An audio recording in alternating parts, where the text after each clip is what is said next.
to get your thoughts on the campaigns that's currently going on. And the question of the day for you today is road safety.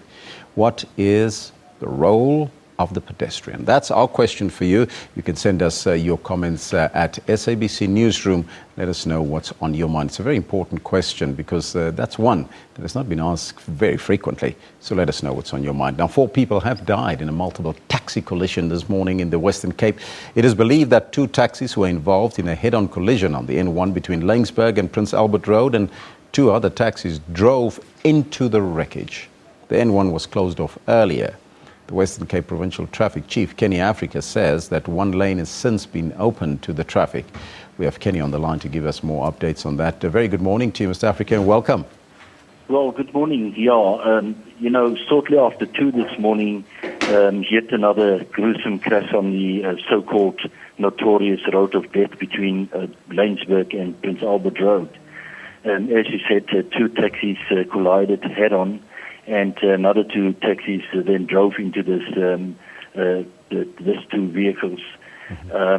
Do we know at this point in time what caused the accident? Well, at this point of time, one of the taxi drivers died in this accident, and 2 passengers, women passengers, also died, and a 5-year-old kid also lost his life. So at this point of time, it's difficult to tell what the cause of the accident has been, whether the driver overtook in the face of oncoming traffic or maybe fatigue played the role.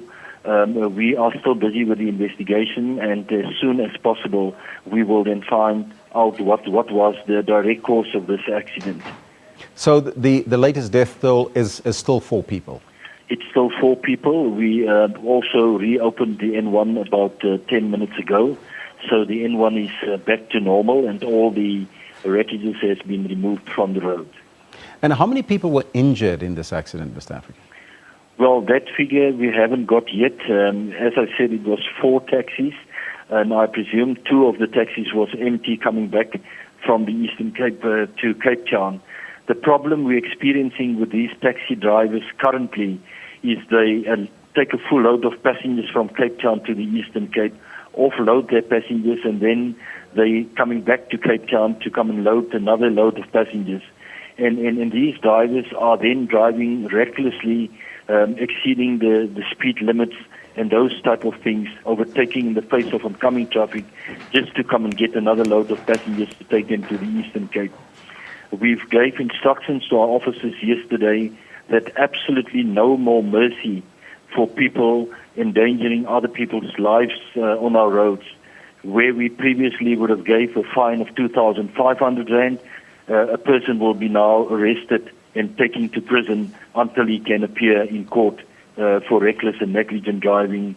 That is the way we're going to take it from now, because this nonsense needs to stop now.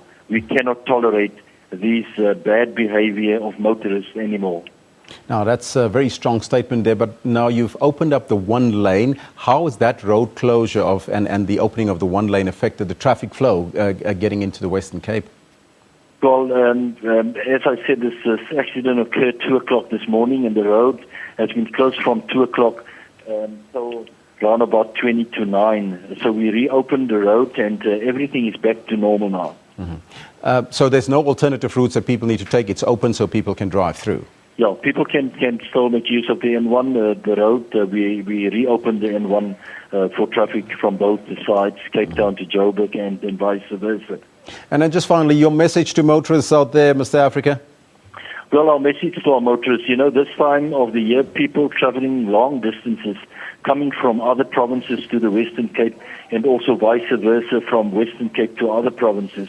And the golden rule in traffic is please stop after every 200 kilometers or every 2 hours.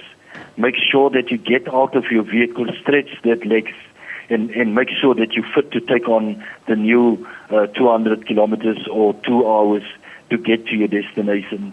But do not take chances to drive a motor vehicle if you're not well rested. And if you drive drunk, you will be locked up. In the Western Cape, our messages are very clear. Don't even think of drinking and driving in our province, because we will arrest you. Thank you so much for your time. That was the Traffic Chief, Kenny Africa, on the Western Cape Provincial Traffic Chief there, giving us his stance on the matter, and a very strong statement. They're going to arrest you if you drink and drive in that province, and of course if you do not adhere to the rules of the road.